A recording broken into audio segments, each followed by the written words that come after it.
بسم الله الرحمن الرحيم. في ظل الظروف الصعبة والمأساة المتفاقمة التي يعيشها أبناء القطاع من الشمال إلى الجنوب، وما يمارسه الاحتلال من ضغوطات مستمرة لجعل قطاع غزة منطقة غير صالحة للعيش، والذي يتجلى في عدم توفير احتياجاتهم اليومية من غذاء ومسكن آمن، بدعم كريم وسخي مستمر غير منقطع من أمة كرفان، نقوم اليوم الثلاثاء 24 من سبتمبر بتجهيز حصص الدجاج لتوزيعها على النازحين في جنوب القطاع، فبارك الله في جهود أمة كرفان وجزاهم الله عن أمة الإسلام خير الجزاء. تنتين يا عدسة.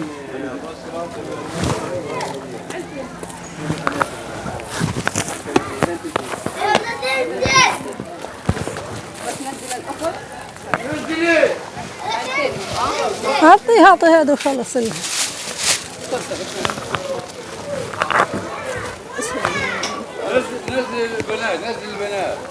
بسم الله الرحمن الرحيم. متواجدون اليوم الثلاثاء 24 من سبتمبر بين ركام المنازل المدمرة في جنوب القطاع لتوزيع حصص الدجاج على النازحين في هذه المنازل بدعم كريم وسخي من أمة كرفان، فبارك الله في جهودهم وجزاهم الله عن أمة الإسلام خير الجزاء.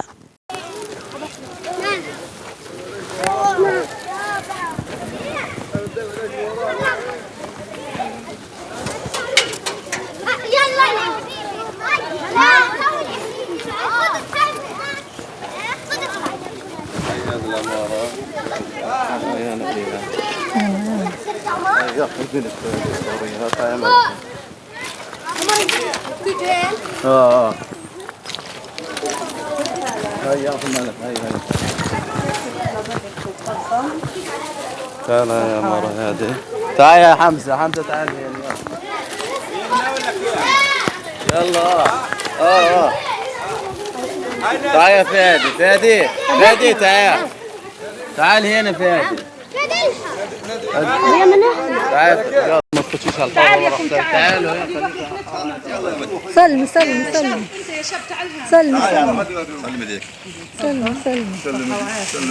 خد ابو ورا.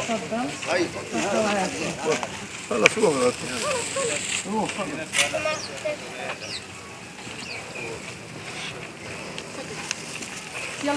أنا من خان يونس. كيف وضعك؟ أول شيء الحمد لله رب العالمين، اللي من الله يا محلاه.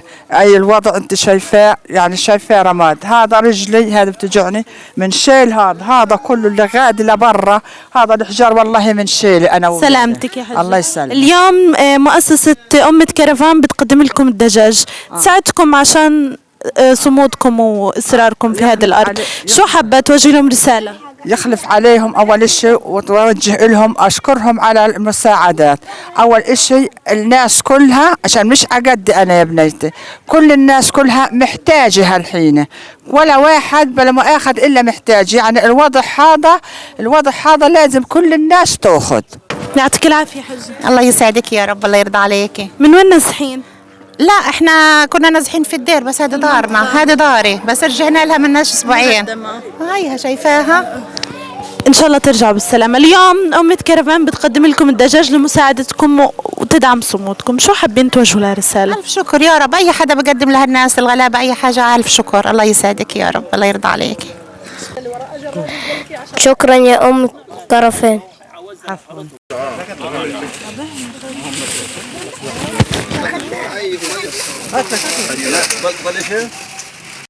يعطيك العافية. الله يعافيك. من وين نازحين؟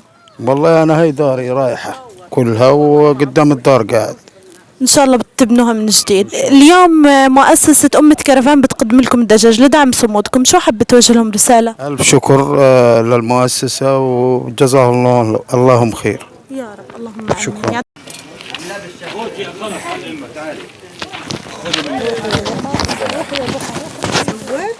يعطيك العافية حاج. من وين نازحين ولا اليوم أنتم في منازلكم المدمرة؟ احنا بالمنازل المدمرة من أول شهر 5 اجيت أنا في المنطقة. كيف وضعكم يا حجة؟ الحمد لله، ايش بدنا نقول، على كل حال استشهد جوزي وهينا الدار اتدمرت، ايش بدنا نعمل يا خالته. اليوم أمة كرفان بتقدم لكم الدجاج لدعم صمودكم ومساندتكم، شو حابين توجهوا لهم رسالة؟ شكرا كتير على مساندتهم ومساعدتهم، وربنا يحفظكم ويحفظ الجميع يا رب يا خالته. إن شاء الله، يعطيك العافية. الله يعافي قلبك يا رب. شكرا كتير.